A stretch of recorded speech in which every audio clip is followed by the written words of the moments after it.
nkwaniriza nategwe mukwano gwaffe atugobera era nga kujukiza nti subscribe ate teweerabira okunyiga akadde osobola okufuna notifications bwe tuleeta videos empya. Omukulu His Excellency Robert Kyagulanyi Ssentamu nga wetwogerera ali Toronto, Canada, nga yagenda ku mirimu egy'enjawulo egy'ekibiina kya National Unity Platform ayongedde okulumya abayaaye. His Excellency Robert Kyagulanyi Ssentamu ali eyebwera anyumirwa. Omanyi poliisi gye buvuddeko juzi ono yavuddeyo n'emukangamu n'egamba nti gwe musajja gwe weefuula vumbi okula olukuŋŋaana kyokka nga tulina bbomu mu ggwanga oyagala kubwatura abantu gwe musajja gwe oli muzibu nnyo ososola amawanga. Kati omusajja ono ayongedde okubalumya n'abagamba nti emirimu teginnaggwa. Mukyala tujjukira bulungi nti First Lady Baby Kyagulanyi Itungo yaliko ebweru ng'era ali ku mirimu egya National Unity Platform, era omukulu His Excellency Robert Kyagulanyi Ssentamu yavaayo n'ayongera okukakasa bannansi n'agamba nti Baby ali eyo ebweru alwanira mu bbanga, ffe tuli wano ku ground tulina okumakinga sure nti entebe tugitwala, ate ng'ovudde ne kutwala ku ntebe tulina okununula ebintu byaffe bye babba omuli golodi, omuli ssente, omusimbi oguze gubibwa ogw'enjawulo era nga ezisinga mu mafuta bazibbye mu ttaka, bazibbye mu kuyolo mu kutunda omusenyu, ebyamaguzi kwegamba bintu byanjawulo bingi ebibbiddwa mu ggwanga lino Uganda eri banakyemalira abagenda maaso n'okuba nti babba ebintu by'eggwanga lino Uganda ate nga bo ssente bazipima mu kiro. Amawulire amalala ge tulina olunaku olwaleero ge mawulire aga omukulu Ashbarg Kato. Kakati omukulu Ashbarg Kato ayongedde okuba nti bimutabuseeko. Ashbarg Kato yava mu NUP neyegatta ku NRM nga yetondera omukulu Balamu n'omukulu His Excellency Yoweri Kaguta Museveni n'agamba nti amwetondera okumuvuma emyaka 12 mu kibiina kye yalimu ekya National Unity Platform era mu butongole yegatta ku NRM. Kakati ebya Ashbarg Kato byongedde okuba nti bibijja. Ashbarg Kato gakaba gakomba. Ashbarg Kato bukyanga agenda, bukyanga yeefuula vumbi ku luno byamutabuseeko. Ashbarg Kato amaziga gakaba ge mangi oluvannyuma lw'okuba nti yaleka bakyalibe be yali nabo mu struggle mu people power nga tenafuuka National Unity Platform.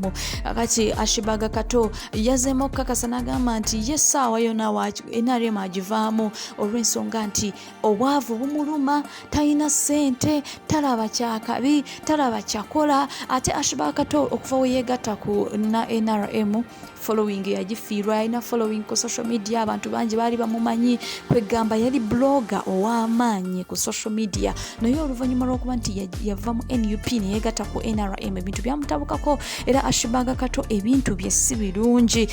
Ashbarg Kato ali maziga akaaba olw'ensonga nti kyaliwe bambi Bobi Wine yamukyawa yamwesonyiwa kwegamba ekintu kye yamukola kyali kibi nnyo kuba nti yali muntu wa ku lusegere nnyo ate nga amwesiga ate okumuvaamu n'agenda ayasanguza ebyama byabwe kwegamba pulaani ya struggle gye baayina ate n'agenda maaso n'okuba nti agiwaayo eri omukulu Yoweri Kaguta Museveni. Amawulire amalaga tulina olunaku olwaleero ge mawulire ag'omukulu Segirinya Muhammad. Segirinya wetwogerera akomyewo ku ttaka Uganda, akomyewo mu maziga. Segirinya Muhammad mu nnaku ennyingi avuddeyo n'akolima n'agamba nti bantu mmwe munyina ettima. Segirinya Muhammad avuddeyo n'agamba nti weyayingira ebintu by'obufuzi okuba nti anoonya akalulu yayingira bulungi ng'alina ebigendererwa ebirungi eby'okuyamba bannayuganda era nga twamulabako ng'agaba ambulensi, agenda agaba ssente, aweerera abaana abatasoma kwegamba batalina kyakulya. Era Segirinya Muhammad yateekako etteeka n'agamba nti munnayuganda yenna, omuvubuka w'empe yenna ng'enjala ekuluma tolina kyakulya kwegamba ng'embeera mbi oli mu haso strugglinga naye nga tolina kyakulya, genda bugenzi ewa Segirinya Muhammad wajja kubangayo obuugi onyweko ku kikopo ky'obuugi oba kimu oba bibiri owuutewuuteko, tomanya ojja kusobola okubaawo ostrugglinga oddayo mu struggle onyeka ssente 200 500 omutwalo we zinaabula oddeyo ewa Segirinya onywa obuugi mpaka wonaabaako ky'otuukako. Kakati omukulu Sseggirinya avuddeyo ng'akaaba n'ajjukiza bannayuganda nti yewe yayingira paliamenti nga yakawangula akalulu, ebintu bye tebyali birungi, era Sseggirinya baamukwata ne bamusiba nga bamuvunaana okuba nti ye yali omu ku kibinja ekyali kikulembeddemu ku bakijambiya ab'e Masaka abaatemula abantu. Era tujjukira bulungi mu mwaka gw'e2021 omukulu Sseggirinya Muhammad baamusiba nga waliwo ebijambiya ebyaliwo e Masaka nga batigumbula, era nga babaweereza ebibaluwa nga bawandiika ekibaluwa ne bagamba nti mu nnyumba eno esulamu abantu 10 twagalamu abantu 5, ne bakuwa amanya g'abantu bebaagala emitwe nga bagenda balondamu, ne bagamba nti kati eno ennyumba twagalamu abantu we bati, eno ennyumba twagalamu maama, eno ennyumba twagalamu taata. Ate nga abantu abo bwe bamala osuula ebibaluwa ng'ekituufu kiri nti bajja ku nnyumba ne batemula abantu, ate poliisi egenda okutuuka ng'abantu batiddwa dda. Kyokka ate ekisinga okwewuunyisa nti poliisi yabangawo, kasita baasuulanga ekibaluwa omuntu n'adduka n'agenda ku poliisi n'awaayo ekibaluwa n'agamba kino kye bansuulidde. Ekyewuunyisa poliisi ng'ejja etandika okulawuna ekitundu, ate ng'abatemu bajja ne batemula abantu ate nga tebakwatibwangako. Amawulire amalala ge tulina olunaku olwaleero ge mawulire ag'omukyala Rema namakula avuddeyo n'apostinga n'agamba nti mamito ne papito essaawa yonna bajja kubanga bakola embaga. Tujjukira bulungi nti Rema namakula ne Dr. Hamza bakola okwanjula mu mwaka gw'e2019, era nga abantu bano babawa ennaku ntono, babagamba nti bana ababiri it will end in tears.